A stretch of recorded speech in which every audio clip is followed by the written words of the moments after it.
नमस्कार दोस्तों, स्वागत है आपका रीजनिंग ऋषि सर यूट्यूब चैनल पे। आज हम सॉल्व करने आ रहे हैं ये सीईटी 10+2 का पेपर था आज का 23 अक्टूबर शिफ्ट सेकंड का। अभी अभी सॉल्व हुआ है ये। अभी अभी पेपर हुआ है और अभी इसको हम सॉल्व भी करेंगे। किस तरह के एग्जाम्पल आए थे बात करते हैं। सबसे फर्स्ट नंबर का एग्जाम्पल था ये आपसे एनालॉजी का एग्जाम्पल पूछा गया था। ये मैं लिख देता हूँ आपके सामने। यहाँ पर लिखा था बच्चों 324, 289, 256, इसी क्रम में आंसर क्या आएगा ये हमें पता करना है। ठीक है, अब यहाँ पर ये सारे के सारी जो संख्याएं वो पूर्ण वर्ग हैं। पूर्ण वर्ग मतलब जिनका स्क्वायर रूट निकाला जा सके, वो सारी संख्याएं पूर्ण वर्ग होती हैं। कि सर ये जो है वो 18 का स्क्वायर होता है, कि सर ये 17 का स्क्वायर होता है, ये 16 का स्क्वायर होता है। अब 18 से 17 -1 है, तो यहाँ भी -1 करेंगे तो 15 का स्क्वायर आंसर आएगा। कितना होता है कि सर 225 होता है। बी ऑप्शन जो है इसका सही आंसर होने वाला है। ठीक है, अब बढ़ते हैं नेक्स्ट एग्जाम्पल की तरफ। अगला एग्जाम्पल काउंटिंग ऑफ फिगर का था, और काउंटिंग ऑफ फिगर वाले एग्जाम्पल को मैं साइड में एक बार बना लेता हूँ। यहाँ पर ये जो आकृति है वो इस तरीके से है। एक स्क्वायर बना हुआ था, ठीक है, इसके अंदर ये लाइन थी ऐसे। अगर आप रीजनिंग की सीट देखोगे तो आपको इस तरह की आकृति जो है, क्लास में काफ़ी बार मैंने क्लास में कराई है यही आकृति। और इस आकृति में हमसे त्रिभुज पूछे गए हैं कितने। ट्राइंगल काउंट कर रहे हैं बच्चों। यहाँ ये 3 का सेट है, ये दूसरा 3 का सेट है, ये तीसरा 3 का सेट है। ठीक है, 9 तो ये हो गए, एक इधर वाला हो गया यहाँ से यहाँ तक कंप्लीट 10, और एक ये वाला हो गया बच्चों यहाँ से यहाँ तक कंप्लीट वाला जो है वो 11। ये 10, ये 11, ये 12, ये 13, ये 14 और एक ये 15। इसके अलावा और कोई त्रिभुज पूरी आकृति में नहीं है। फिलहाल जो आंसर देके आएंगे वो कौन सा सही आंसर होगा, 15 इसका सही आंसर होने वाला है। अब बच्चों बढ़ते हैं आगे। अगला एग्जाम्पल है, सर्किल में बैठे हैं 5 लोग। ठीक है, तो एक सर्किल बना देता हूँ मैं आपके लिए। 5 लोगों के लिए सर्किल है, टोटल 5 लोगों के लिए सर्किल है। 2, 2 4 और एक 5।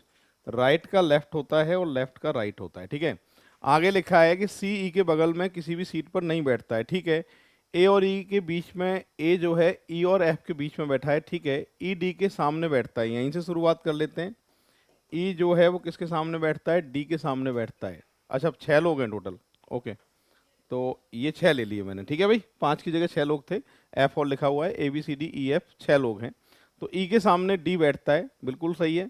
और आगे लिखा है कि ए जो है वो ई और एफ के बीच में है। ई और एफ के बीच में कौन है, ए। इधर भी ले सकते हैं, इधर भी ले सकते हैं, आंसर पे कोई फर्क नहीं पड़ेगा। ठीक है, आगे लिखा था सी ई की बगल में किसी भी सीट पर नहीं है। सी यहाँ नहीं आएगा, यहाँ आ जाएगा, बचेगा कौन, फिर बी बचेगा।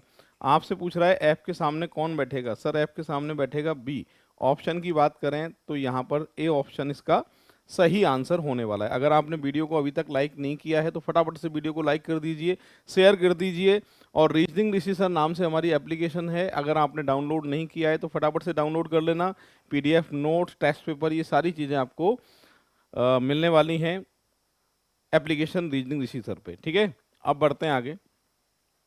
यहाँ पर आपसे कह रहा है बच्चों की पंक्ति में गीता बाएं छोर से 5वें स्थान पर है। ये पंक्ति बना दी बच्चों मैंने, और यहाँ से लिख दिया मैंने गीता, ये नंबर है भाई 5वें स्थान पर। ठीक है, प्रवीण दाएं छोर से 12वें स्थान पर है। यहाँ से ले लिया बेटा मैंने प्रवीण, और प्रवीण का जो स्थान है वो है 12वां। यदि प्रवीण गीता की ओर 3 स्थान खिसक जाता है, गीता की ओर 3 स्थान खिसक जाता है, ये 3 स्थान खिसका दिया मैंने। ठीक है, तो बाएं छोर से 10वें स्थान पर आ जाता है ये। ओके, यहाँ से यहाँ तक का स्थान जो है वो 10वां हो जाता है। यहाँ से यहाँ तक का स्थान निकालना है, 12 और 3 15 है। कुल संख्या पूछ रहा है, दोनों को जोड़ के लास्ट में -1 करके कुल संख्या निकाल सकते हैं 24। यानी बी ऑप्शन जो है इसका सही आंसर माना जाएगा। बहुत ही आसान एग्जाम्पल था, ये रैंकिंग टेस्ट से पूछा गया था। इस तरीके से इसका सॉल्यूशन होगा, पूरी क्लास देख लीजिए। अब बढ़ते हैं बच्चों आगे। नेक्स्ट एग्जाम्पल आंखों के सामने है।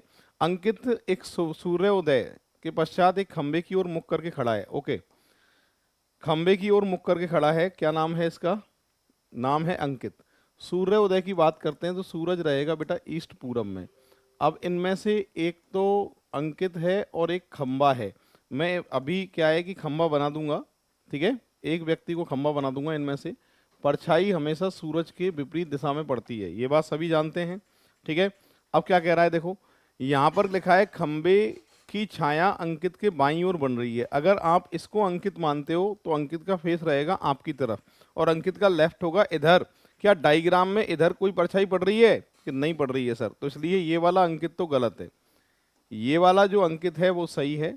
ये अंकित है तो ये कौन बना दिया साहब? ये बना दिया हमने खंबा, ठीक है। कौन बना दिया? ये खंबा। तो अंकित का फेस यानी ऐसे नीचे वाले टीम में जो भी रहता है उसका फेस हमेशा नॉर्थ में होता है, उत्तर में। इसका लेफ्ट इधर है और इसका राइट इधर है, जैसे हमारा मुंह है, ठीक है। तो अंकित परछाई जो खंबे की है अंकित के लेफ्ट हैंड साइड पे पड़नी चाहिए।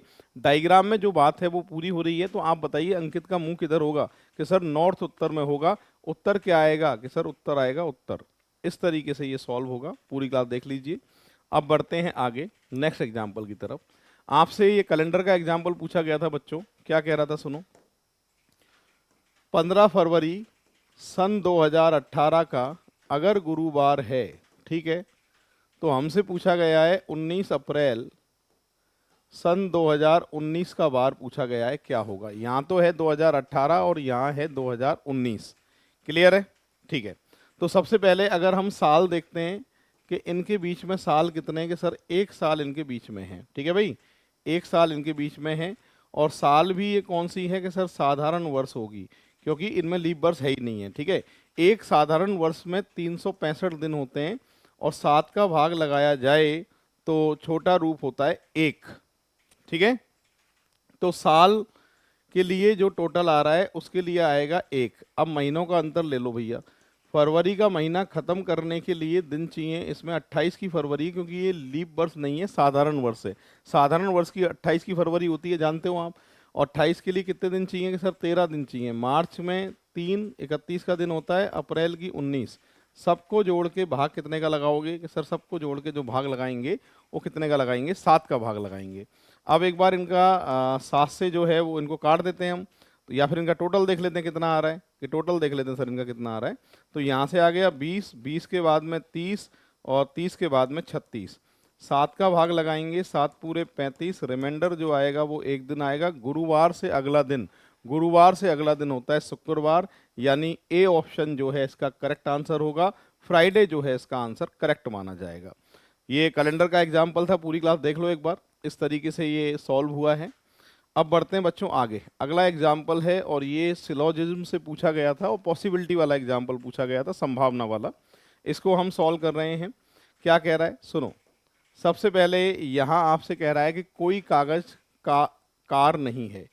तो बच्चों कागज की मना है, कोई भी कागज क्या नहीं है? कि सर कार नहीं है। कागज की मना हो गई कार से।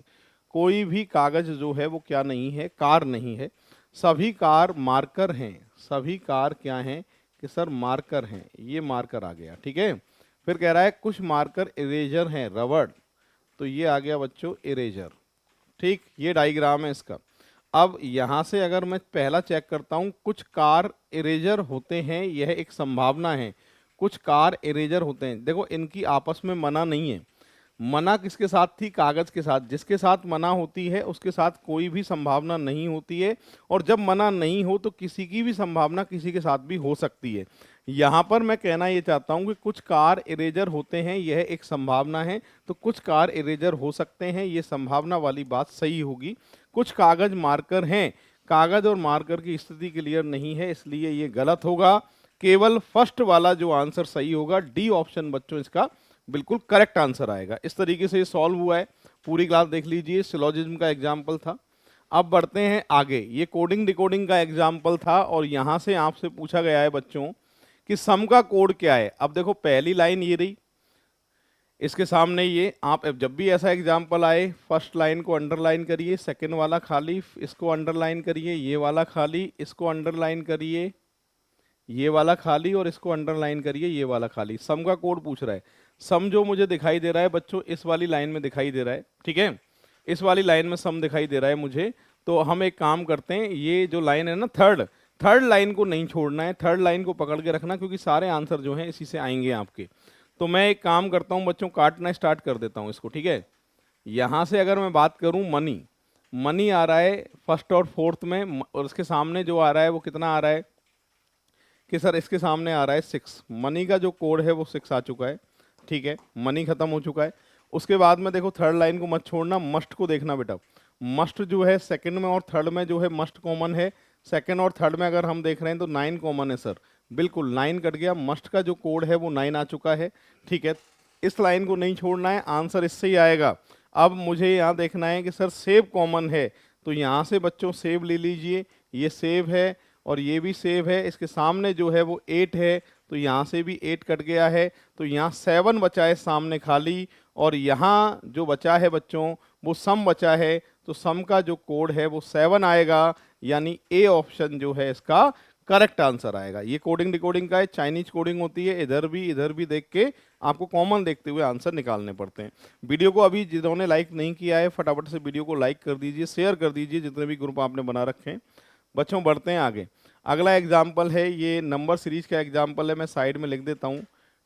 3, 10, 20, 39, 85, देन नेक्स्ट क्या है, ऑप्शन क्या क्या थे इसके कि सर ए ऑप्शन पे इसका लिखा है 112, सी ऑप्शन पे लिखा है बच्चों 101, बी ऑप्शन पे लिखा है बच्चों 99 और डी ऑप्शन पे लिखा है 212। ये 4 ऑप्शन थे इसके। क्या सीरीज चल रही है इसको हम एक बार सॉल्व कर लेते हैं।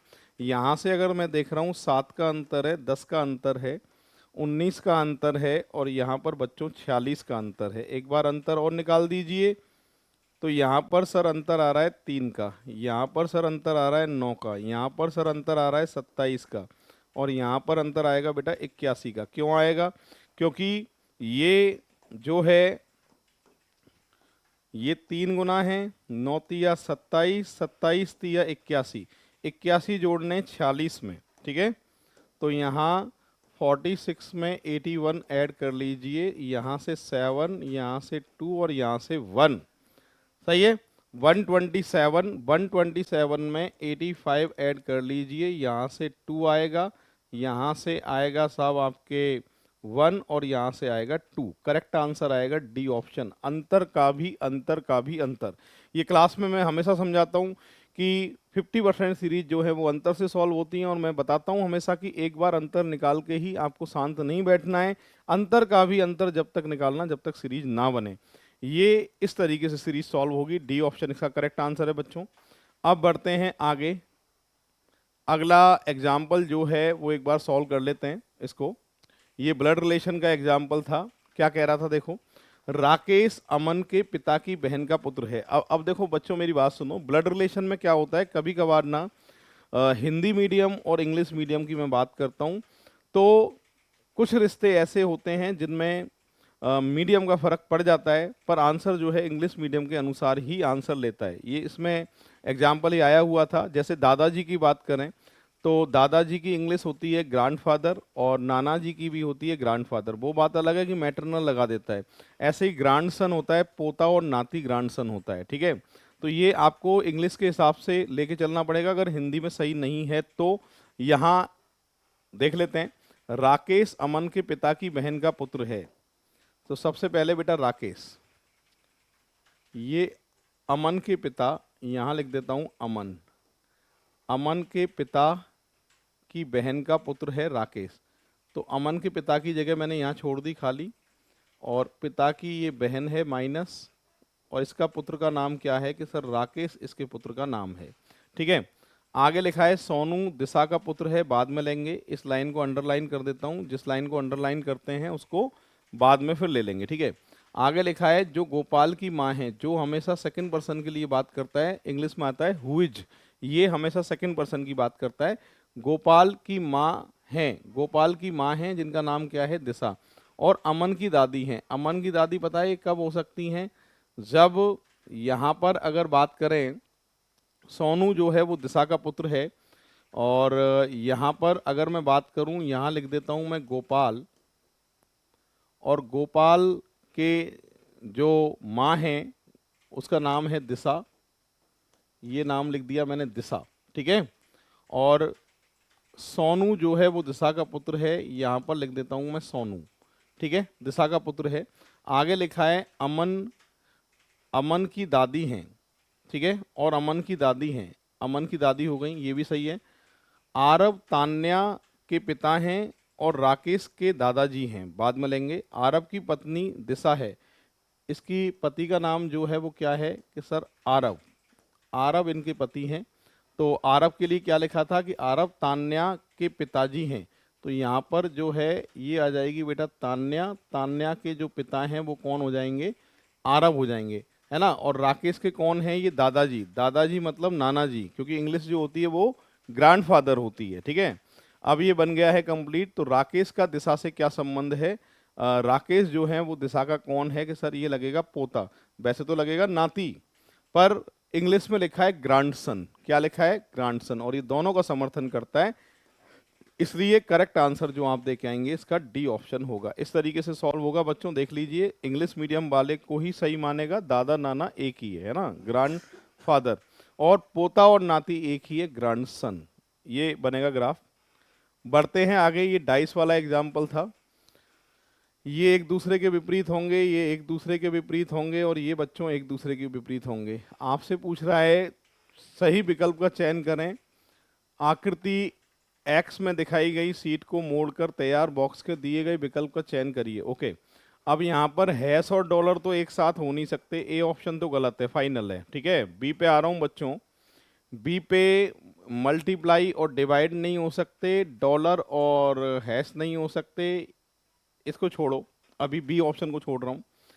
फिलहाल सी पे आइए, एट द रेट और प्लस नहीं हो सकते, और डिवाइड और मल्टीप्लाई एक साथ नहीं हो सकते, जबकि इसमें डिवाइड मल्टीप्लाई एक साथ हैं।